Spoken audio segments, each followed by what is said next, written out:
Buongiorno, benvenute e benvenuti, nuovo appuntamento con 7 in punto. Questa mattina parliamo di cinema e parliamo di tante belle iniziative di cui è promotrice la Fondazione Fellini. Andremo anche a scoprire che cos'è questa magnifica realtà intitolata ad uno dei grandi maestri del cinema di tutti i tempi. Lo facciamo con un padovano che è un padovano però viaggiatore, perché insomma si muove spesso tra Europa e Asia. Andiamo a ringraziare di essere con noi e a salutare Federico Grandesso, che tra l'altro è anche un collega, giornalista e critico, e in qualità di responsabile dell'Unione Europea per l'Unione Europea e l'Asia della Fondazione Fellini per il cinema. Buongiorno a te Federico e grazie di essere con noi.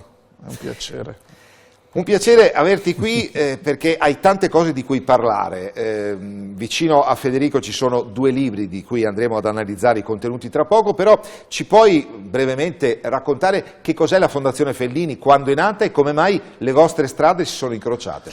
Sì, la Fondazione Fellini proprio quest'anno celebra il suo 20ennale. Caspita. Dunque ci sarà una mostra che parte il 18, dunque tra qualche giorno, e che celebrerà tutte le 103 mostre organizzate da noi in giro per il mondo, con 30 poi pubblicazioni, e dunque un materiale straordinario. Vorrei sottolinearlo, non tutto esclusivamente su Fellini, perché noi abbiamo organizzato una serie di mostre e stiamo continuando questo percorso sulla fotografia. Avremo anche una mostra in settembre, ne parlerò fra poco, di un importante documentarista di Sion. Dunque non siamo una cattedrale di Fellini, lo dico sempre, ma abbiamo un'apertura molto larga, soprattutto amiamo molto il dialogo intraculturale e tra le varie discipline. La nostra programmazione, se andate sul sito, vedete molto larga. Sì, a proposito appunto di quello che ci sta raccontando Federico, il sito è quello della Fondazione, ma è francese, perché la sede della Fondazione è a Sion, come avete sentito, per cui cantone francese della Svizzera. www.fondation-fellini.ch, che è diciamo la targa, il simbolo, il segnale che indica la Svizzera. Parliamo di mostre molto importanti che non hanno solo il grande maestro riminese come protagonista, ma per esempio, come ci anticipavi prima di andare in onda, mostre dedicate a grandi maestri del cinema tuttora viventi, come sono Pedro Almodóvar e Emir Kusturica. Da chi cominciamo? Iniziamo dal passato, perché la mostra di Almodóvar si è conclusa con un successo direi molto importante, e poi avremo una mostra di Emir Kusturica, adesso dovrebbe essere attorno al mese di maggio. Questi 2 maestri non sono gli unici, abbiamo avuto in passato, con anni fa, una mostra che sta girando ancora e spero che vada a Bruxelles proprio quest'anno, perché l'abbiamo rimandata più volte, la mostra dedicata a David Lynch, che ha fatto questo straordinario omaggio con le litografie da lui fatte in onore del film 8 e mezzo. Dunque abbiamo iniziato con Lynch, poi abbiamo avuto la fortuna di collaborare anche con Pedro Almodóvar, e poi adesso avremo Kusturica. Per quanto riguarda Pedro Almodóvar, lui aveva presentato in passato delle opere pittoriche, perché da qualche anno c'è un Pedro Almodóvar pittore e anche fotografo. Questo è un aspetto che pochi conoscono. Per la prima volta in Svizzera lui ha voluto presentare queste fotografie, queste 2 serie di fotografie. La prima si chiama Vita detenida e la seconda Waiting for the Light, che sono, come vedremo, spero, le immagini, legato all'ambiente dello still life, delle nature morte. Il maestro Almodóvar preferisce still life, piace di più la vita piuttosto che las naturas muertas, si dice in spagnolo, e lui questo termine non non lo preferisce e dunque ama sempre la vita, e se guardiamo queste foto capiamo subito qual è il suo stile, molto colorato, molto ispirato al realismo spagnolo, ai pittori del realismo spagnolo come López ad esempio, e Zurbarán per guardare i pittori del passato e anche i grandi maestri delle nature morte fiammingo-olandesi. Nella seconda parte, Waiting for the Light, ci sono queste foto di bottiglie e guardando queste immagini noi pensiamo subito a Morandi, al grande Morandi. Stiamo parlando dell'artista, sì, non quello che canta. Esatto. E dunque è stato per noi straordinario, abbiamo avuto anche un videomessaggio che ci ha incoraggiato molto, devo dire la verità, e poi questa pubblicazione dove si vedono appunto alcune immagini straordinarie del maestro, eccole qui. Guarda, il nostro regista Andrea René sta anche proponendo le immagini che tu ci hai procurato. Perfetto. Molto bello, e grazie a Federico che, come vedete, vi illustra anche i contenuti di questa pubblicazione. Senti Federico, se qualcuno fosse interessato a queste pubblicazioni, sono di facile reperibilità in Italia o no?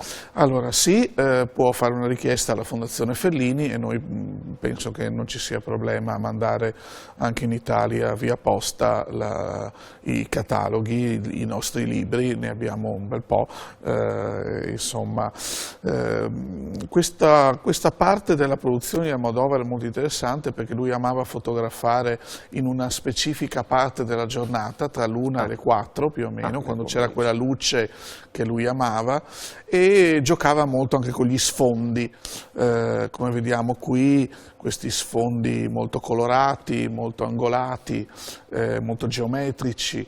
E sì, io penso che sia un po' anche una tendenza, adesso sempre più registi cercano di trovare anche delle nuove forme d'arte, la pittura.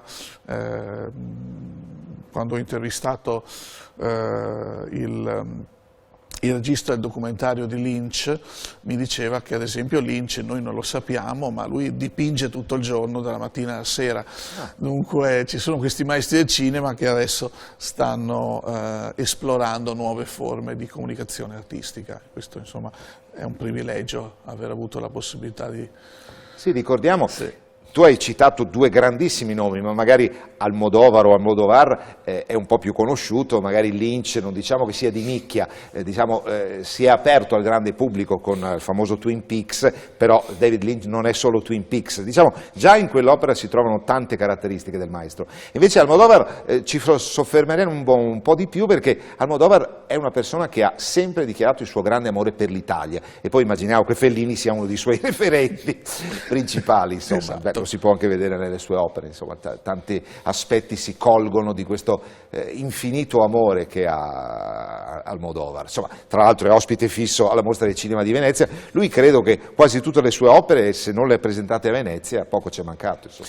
Sì, io l'ho visto proprio in conferenza stampa il primo giorno, dove ha presentato Madre Paralelas. Sì. E insomma è stato proprio il film d'apertura, il primo film che abbiamo visto noi della stampa e che ha avuto un successo molto importante. Adesso la Penélope Cruz è anche candidata all'Oscar, sì. Dunque insomma una bella soddisfazione penso per un film molto intimo, molto particolare, sì. È sempre un privilegio avere a che fare con dei maestri che poi ti raccontano anche le emozioni che hanno avuto incontrando Fellini o incontrando l'opera di Fellini. Questo è straordinario. Sì, perché ricordiamo che a sua volta il grande maestro riminese faceva schizzi bellissimi, era un disegnatore strepitoso. Sì. Insomma. E infatti, noi poi quest'anno, nella fine dell'anno, abbiamo presentato una mostra a Dubai, organizzata con l'ambasciata svizzera e l'Istituto Italiano di Cultura, una mostra sempre che sta girando, che è quella dei diritti umani e Fellini. L'avevamo incontrata, l'avevamo inaugurata anni fa a Ginevra, adesso sta girando ancora, è andata a Bangkok, è andata a Dubai e adesso forse io spero che possa andare anche a Bruxelles. Dunque c'è stata quella mostra lì anche, che è stato sicuramente, poi c'è stata, voi sapete, l'apertura dell'Expo di Dubai, dunque un momento ancora più importante, e dunque noi continuiamo a fare le nostre mostre e a presentare e a rappresentare il maestro, cercando di farlo al meglio. C'è stata poi l'apertura della seconda parte del museo di Fellini a Rimini, dove siamo stati, è stato un piacere vedere la seconda parte, questo straordinario museo che è la parte del Fulgor, e adesso lavoriamo tutti molto per le prossime mostre, le prossime 3 mostre, che sono la mostra del ventennale della Fondazione, che inizia appunto il 18, questa qui con Emil Kusturica, e la mostra del documentarista Schweitzer, che sarà però in settembre. Dunque abbiamo già un programma piuttosto intenso, all'interno del 2022. Su Sion ci saranno 4 mostre praticamente, che in un anno tra l'altro di pandemia, vorrei sottolinearlo, è quanto più, insomma, veramente ci sono delle sfide notevoli, devo dire la verità, e adesso la prossima ci sarà la giornata speciale, tra l'altro il 7 aprile, dunque, ci saranno le autorità anche del Comune di Rimini, della città di Sion, sarà un modo per festeggiare i 20 anni della Fondazione e i 10 anni del nostro centro culturale di Sion, che è un bellissimo palazzetto in centro e che c'ha... Federico, a questo proposito può funzionare anche in qualche modo come vettore attrattiva la mostra, le mostre di cui tu stai parlando, anche per chi magari dall'Italia volesse spostarsi per un giro, un viaggetto, insomma, sono alcune ore di viaggio, non è un'impresa impossibile arrivare a Sion. Sì, devo dire che il Canton Vallese è mondialmente conosciuto per le sue località sciistiche. Sto parlando di Crans Montana, di Verbier e di Zermatt. Solo queste 3 attirano ogni anno molti sciatori dall'Italia, dall'Inghilterra, dalla Francia, e dunque se siete in zona, insomma, è bene anche fare un salto a visitare le mostre che noi proponiamo. Poi immaginiamo che anche dal punto di vista organizzativo non si facciano assolutamente desiderare da quelle parti, insomma, tutto è strutturato in maniera perfetta, sì, ci crediamo. Sì, indubbiamente, diciamo, è anche un piacere seguire dunque queste mostre. Era proprio la domanda che volevamo porti, cioè questi 2 anni di pandemia, perché noi siamo ormai arrivati alla scadenza dei 2 anni e non è ancora finita, che difficoltà hanno comportato per un'attività come la tua, che ti porta a viaggiare non solo per l'Europa, ma come vi abbiamo riferito anche per il resto del mondo, l'Asia, ma non solo l'Asia? Sì, noi abbiamo cercato di andare avanti comunque con la nostra programmazione, sia all'estero che in Svizzera, e abbiamo comunque svolto il nostro programma, insomma. Abbiamo ovviamente avuto delle chiusure come tutti, però l'abbiamo svolto, siamo anche stati fortunati, abbiamo fatto 2 mostre di Fellini a Bangkok, una in India, e poi abbiamo avuto quella di Barcellona. Abbiamo comunque cercato, nonostante tutto, di svolgere il programma che ci eravamo dati, insomma, mi sembra che l'abbiamo fatto. Ovviamente la parte centrale, che è la parte invernale, è stata sicuramente quella più difficile. E lì... però insomma non possiamo non dare un messaggio di positività, cioè la cultura deve andare avanti e noi diamo un messaggio positivo di resilienza, di resistenza. No, siamo felici sì, che Federico Grandesso lanci questo messaggio usando nella sua accezione migliore il termine positivo, perché anche i malintesi che sì, si sono determinati col significato che ha positivo in tempi di pandemia, vabbè, insomma, comunque questo. Senti, è straordinario poi sentire delle mostre in realtà come India e Thailandia, dove ti domandi, ma fino a che punto invece Fellini nella sua universalità è conosciuto da quelle parti, non diciamo come da noi, ma comunque è una figura nota. Sì, sicuramente in India è un po' più conosciuto che in Thailandia, questo è chiaro. Noi abbiamo fatto una mostra a Calcutta, durante il festival, Calcutta Film Festival, che è uno dei festival diciamo più d'essè, se vogliamo, dell'India. È un festival dove il cinema culturale ha un ruolo estremamente importante.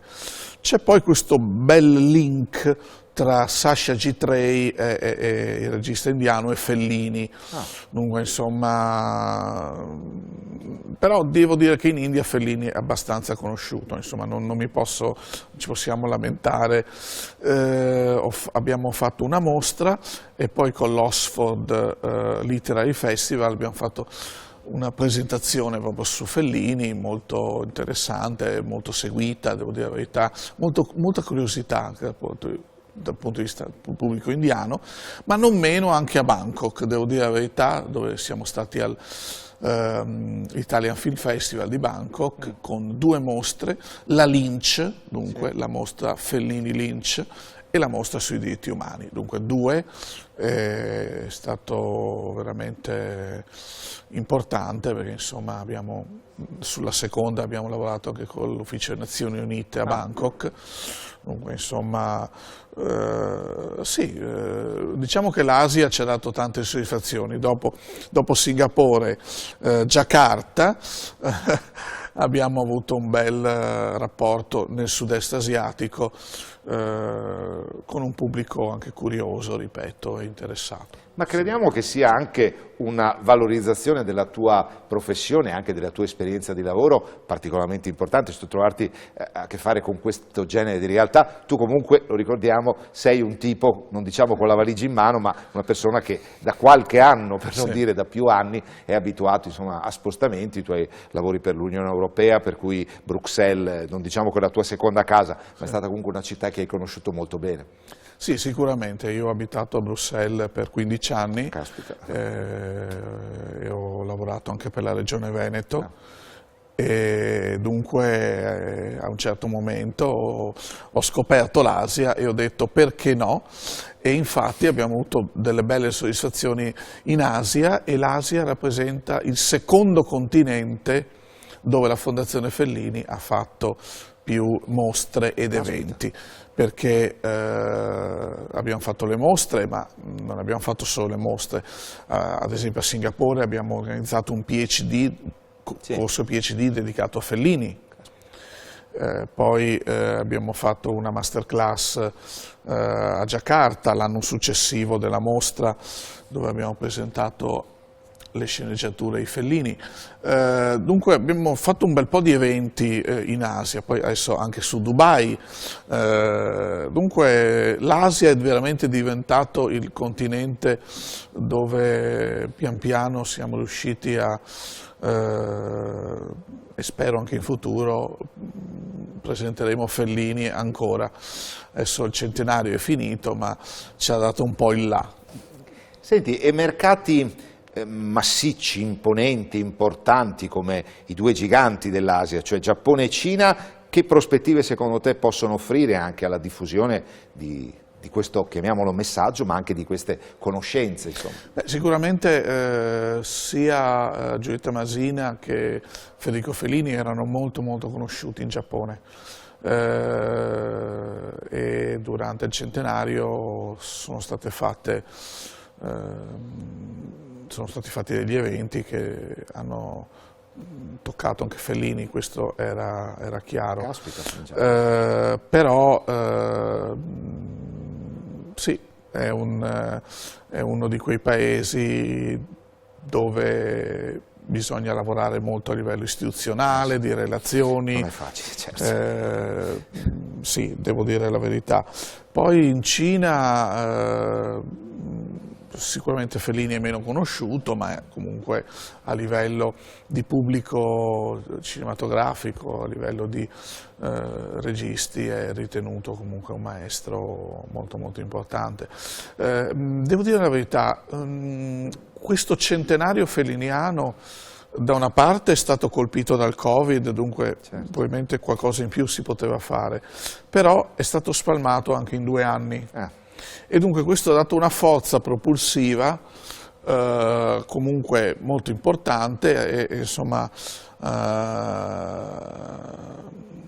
adesso speriamo di poter fare altre mostre in Asia ed è stato, la bella cosa è stato che l'anno scorso è stato anche l'anno di Dante e infatti eccolo qua, il nostro ultimo libro è uscito da poco, scritto dal mio presidente Stéphane Marty. Guarda, se riesci leggermente ad alzarlo, ecco. Ecco qui. Stéphane Marty. E allora il titolo di questo? Il titolo è Le Miroir de Dante.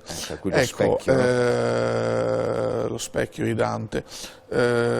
Questo è un libro molto importante perché fa proprio un parallelismo molto molto acuto su Dante e Fellini, su quanto ci sia effettivamente questo rapporto e soprattutto il film Il viaggio di Mastorna, il significato da dove viene questa Mastorna, non voglio svelare nulla, ma spero adesso che questo libro possa essere tradotto anche in italiano ed è un libro che dovremmo presentare appunto anche a Bruxelles. Però per il momento esiste la versione in francese, insomma. Sì, esiste la versione in francese, questo era sicuramente parte della mostra Oniric Obsession, che è stata una delle nostre mostre, e dunque abbiamo, che era una mostra che era molto incentrata sul viaggio di Mastorna, e è un libro, ecco, questa è la sala, così suggestiva con questi colori tendenti al purple, al porpora, queste tonalità molto intense. Ecco, dunque abbiamo, come vedete, anche un'attività editoriale molto interessante, insomma fa parte del nostro DNA, insomma. No, certo, ricordiamo ancora una volta, magari per chi si fosse messo in ascolto e in visione solo dopo che l'avevamo annunciato, c'è un sito a cui vi potete rivolgere, è in francese, ma insomma non è così ostico, insomma, per l'italiano, www.fondation, scritto fondation-fellini.ch, perché appunto la sede della fondazione è in Svizzera. La domanda, sai, che potrebbe sorgere spontanea, perché il maestro riminese è finito nel Canton Vallese? Ma è finito nel Canton Vallese perché c'era un assistente di Fellini che era di quel cantone, è tornato a casa e a un certo momento della sua vita ha voluto vendere questa collezione, questo archivio, che era un archivio di 9.000 pezzi,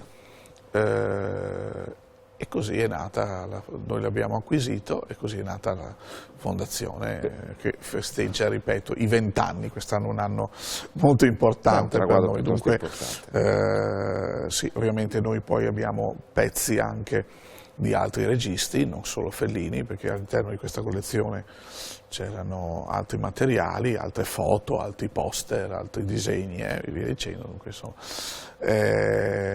cerchiamo di mostrarla il più possibile. Senti Federico, come padovano, come veneto, tu pensi che magari un giorno ci possa essere l'opportunità per una rassegna anche nella città del Santo? Beh, sì, io spererei. O in Veneto parliamo. Sì, spero in futuro, sì. Ovviamente poi bisogna cercare anche dei link, perché sennò viene una cosa fuori contesto, ma comunque insomma, perché no, Padova è una città importante dal punto di vista museale, c'è un museo del precinema a Padova. Sì, oltretutto. Ecco, dunque insomma, perché no? Diciamo, ci potrebbe essere questa, ma tu ormai sei cittadino del mondo, insomma, da quel punto di vista, però insomma, ogni tanto ti capita, come abbiamo la fortuna di ospitarlo, di ritornare ogni tanto ed essere in città, perché al momento la tua sede di lavoro rimane Sion, cioè tu comunque ti sposti a Sion. Vabbè, la mia sede, no, a Sion è un bel po' che non ci vado, la mia sede, le mie due sedi di lavoro sono Bruxelles e Padova. Devo dire che sto andando molto spesso a Roma adesso perché abbiamo iniziato una bellissima collaborazione con la Camera dei Deputati. Il 20 gennaio c'è stata la giornata mondiale del cinema italiano e abbiamo presentato io e il mio presidente, abbiamo fatto un Guarda, abbiamo discorso. Anche delle immagini proprio di questo incontro. Esatto, e poi c'è stata l'audizione della Fondazione Fellini in luglio presso l'Intergruppo Cinema e la Commissione Bilaterale Svizzera-Italia. Dunque stiamo sviluppando anche un percorso che potrebbe portare a collaborazioni, ci sono un po' di idee, portare alcuni film, alcuni cortometraggi dei giovani che hanno vinto il David di Donatello a Sion, fare un evento con la Camera dei Deputati e vediamo, insomma, oppure noi fare una mostra negli spazi della Camera dei Deputati. Ovviamente col Covid questo non è stato possibile finora, però la Camera dei Deputati ha diversi spazi molto interessanti e insomma vediamo, volentieri è una collaborazione che portiamo avanti con piacere. Beh, insomma, indubbiamente anche il fatto di avere una persona italiana che però conosce a livello continentale e non solo le realtà anche culturali, insomma, di tanti altri paesi, insomma, tu diventi un ponte importante magari fra le realtà istituzionali anche a dei livelli molto importanti come la Camera dei Deputati e le diverse realtà territoriali, insomma, dei vari paesi. Questo crediamo che sia molto interessante. Ci parlavi di una mostra a settembre. Sì, ci sarà una mostra a settembre di questo cineasta svizzero, Daniel Schweitzer.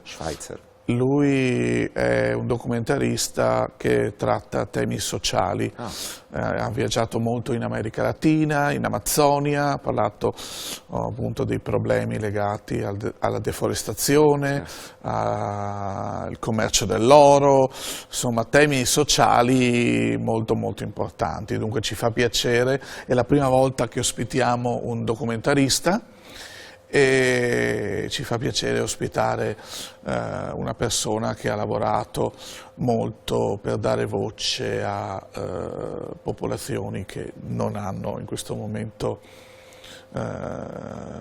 non hanno una situazione proprio, ecco, diciamo, molto delicati come temi ed è anche un po' la tendenza, io la sto vedendo anche andando un po' nei vari festival cinematografici, c'è sempre più questo cinema sociale, questo cinema politico, ecco, film politici che hanno sempre più un ruolo importante e vincono i premi. Sì, e tanto più insomma in un contesto come quello in cui purtroppo viviamo realmente, questa emergenza pandemica che ha esasperato ulteriormente determinate tematiche sociali, certe situazioni di estremo disagio, ecco, perché qui c'è un disagio che purtroppo si riscontrano anche ormai nelle nostre realtà, perché la pandemia ha avuto il, chiamiamolo, demerito profondo di sottolineare, di portare allo scoperto realtà che, mamma mia, insomma, in questa situazione si sono trovate con l'acqua alla gola, veramente. Federico, noi ti siamo estremamente grati perché una visita, Federico, ce la viene a fare compatibilmente con i suoi impegni, diciamo una volta all'anno, e ci fa sempre piacere perché oltretutto ci hai anticipato l'attività di questo 2022 che sarà comunque un anno importante. Sì, c'è poi Kusturica, certo. Dulcis in fundo, ci saranno delle foto di set, perché bisogna sapere che Kusturica è un amante del film Amarcord, ecco, e dunque lui vede Fellini come una fonte di ispirazione straordinaria. I suoi primi film, lui dice, sono ispirati a Fellini, e dunque faremo un parallelismo tra Fellini e Kusturica, che ci ha raccontato questo piccolo aneddoto quando lui era più giovane. Andava sempre a vedere il film Amarcord, ma si addormentava sempre. A un certo punto è andato con la sua, penso, fidanzata, e quella volta lì è riuscito a vederlo tutto, e allora da lì, insomma, questo è stato un punto. Poi si sono sposati e tra l'altro nel suo villaggio, dove lui organizza questo famoso festival del cinema ogni anno, lui ha dedicato una strada proprio a Fellini. A Federico Fellini, caspita. Insomma, ormai Fellini non solo nell'immaginario popolare, nella storia rimarrà come lo è rimasto Dante Alighieri, non ce ne vogliano i puristi, insomma stiamo parlando di due persone in epoche, contesti e con significati anche culturali molto diversi. Federico, noi ti ringraziamo, ti auguriamo un buon lavoro e magari chissà che non ci si riveda fra un po' per parlarci di ulteriori esperienze, magari usciti da questa maledetta situazione di emergenza sanitaria. Grazie a Federico Grandesso, responsabile per l'UE e per l'Asia della Fondazione Fellini per il cinema, e buon lavoro anche per tutte le realtà per cui lavori e anche per tutti, diciamo, i chilometri che dovrai continuare a macinare. Certo, grazie ancora. Grazie al nostro ospite, a chi ci ha seguito da casa. Vi ricordiamo l'appuntamento con 7 in punto ogni giorno dal lunedì al sabato. Buona giornata e arrivederci.